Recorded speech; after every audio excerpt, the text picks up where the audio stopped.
people, welcome back. I have no makeup on today, but it's a good thing life is about Jesus and not us, because if it was, I would be a disappointment. So in today's video, I kind of wanted to talk to y'all personally, but also reflect on some really good, oh my gosh, this Bible is so full. This is literally my life. And I had some really good quiet time with the Lord this morning that I wanted to share with y'all. I'm not gonna yap, I'm just gonna kind of get into it. I mean, I will, but it's going to be about this. So I'm currently in the book of 2 Corinthians, and a lot of this book is elaborating on a lot of the trouble and hardship that the Lord and his people have had to go through in order to get to where they are.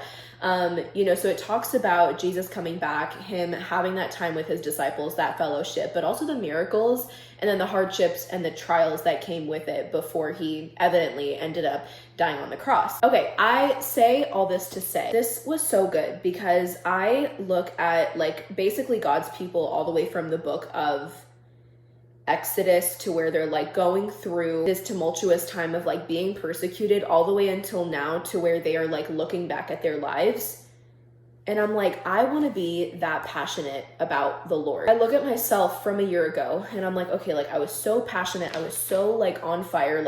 What is it that happened? I'm just now getting back into my regular content uploading schedule and getting used to my life with working, being a full-time student, all of these things. And it can be very difficult for me to keep my eyes on the Lord, especially when you have this person grabbing your attention, this thing, this desire, this event, whatever it is, you are constantly being pulled in so many different directions. And I sat with myself and my Bible and I was oh, my headband fell on the floor. And I was Lord, how do I get back on track with you? I want to be as on fire as I was for you a year ago, but I don't know how to light that fire back up. And part of me in my mind was you know what? Maybe I'm not meant to be on fire for Christ like that anymore. Maybe my relationship with him has changed to where I can be less passionate about him. I also have that thought process of I've sinned so much, I can't go back to where I was before, or I've backtracked so much, I've backslid so much that I can't be on fire for Christ as I was at whatever this point in my life. And I was reading in 2 Corinthians today. I have to share because it's so good. My devotional this morning said, "He is by our side to administer the salve of grace the moment each sin wound is revealed." And then Lamentations 3:22 and 23 says, "Because of the Lord's faithful love, we do not perish, for his mercies never end. They are new every morning. Great is your faithfulness." And there's an exclamation mark because we're praising the Lord there. Lamentation tells of God's people standing among the ruins of Jerusalem, singing painful poems of lament.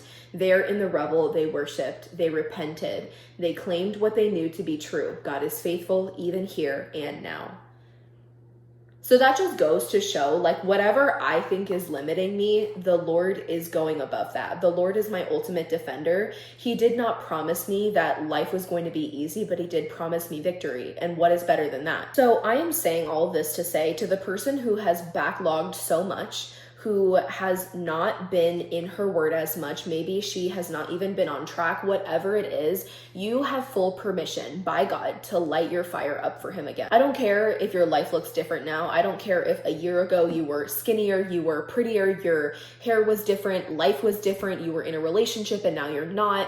I don't care. Life is so much more about what has not happened. Life is all the more about being an impactful and an effective vessel for the Lord's kingdom. So if I'm not doing that, I kind of was what am I doing here? My life is not ever meant to be about me. It's solely meant to be a representation of how much God can redeem.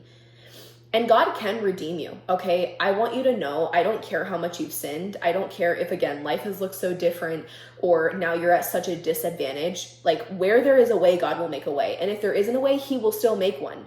So I loved that quiet time. I loved that verse. But also it was just such a good reminder, you have full authority to go back into the arms of the Lord and start over and just be you know what? I'm not going to listen to this music anymore. I'm not going to be around these people anymore. I'm not going to do the things that I used to do. And I'm going to go full force with the Lord. So that has been my season of life kind of currently, just fitting my life back into the Lord and not the Lord into my life, because this life is so much about him. It's everything is about him. And I want my whole life to be reflected above him. my thing personally, I tend to get really bad attitude, and like I can be sassy. Like my mouth, I have to tame it. And I started thinking to myself, like when I talk to my friends, my family, my coworkers, am I representing Jesus? Like, am I being loving? Am I being kind? Am I being encouraging? Am I, am I being supportive? Am I being dependable? Can people depend on me as much as I depend on people? So those have been little traits that I'm like, I really want to get back to that place where that was my first thought, where other people were my first consideration and not where my head has typically been, which is like, life is all me, me, me. I'm doing me. This is my life, because this is not my life. Our bodies are not our own.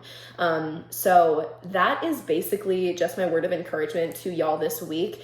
Get back in the word, get back in the Lord, light that fire back up, even if it's been burnt out, if it's been dull, I don't care. Like, you have full permission to do that in Jesus' name. It's going to take time. You're not always going to be perfect, but it is so good that we have the Lord's grace. We have his mercy. We have his forgiveness. Like, that is so huge. That is so good. So that's it. Yeah. I don't know what else to say, but I'm going to go on a walk. I'm just going to kind of finish out my day. I really hope that this reached the right person, spoke to the right person. And yeah. Okay. I will see you guys in my next whatever video vlog this is. All right. Bye guys.